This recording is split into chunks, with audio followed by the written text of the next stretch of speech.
you've got a very special product there. Can you tell us what it's all about? We have. We were professional drag racers back in the 80s and the 90s, and over many years running a 5,000 horsepower top fuel car. Takes its punishment on the motor oil. We were fortunate to be sponsored by a lot of oil companies over many years. And the problem with running cars like nitromethane cars is they disintegrate the oil within seconds of starting them. One day our sponsorship all ran out with the oil companies, and I was flicking through an American magazine, basically trying to get sponsorship from somebody.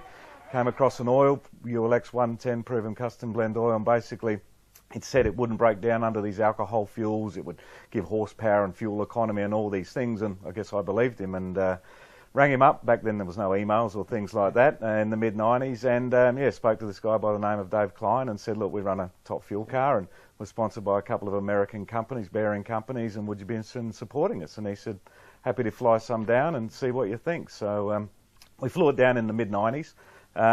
Put it in the car, went to Eastern Creek in Sydney to race, and I guess 17 years later, here we are. We've just never seen anything like it. It just did exactly what it said it would do. So, can you tell me what's special about this oil for the average motorist or truck driver?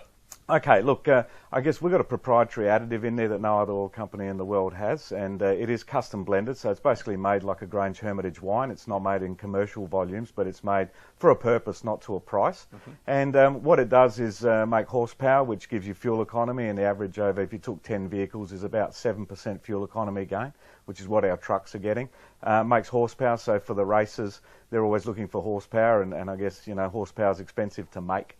And it won't break down. It basically can't kill this stuff. He designed it that it's, the longevity, and more importantly than, horsepower and torque and all those things, is actually protecting the engine, and that really is the key to it. So he designed something quite unusual.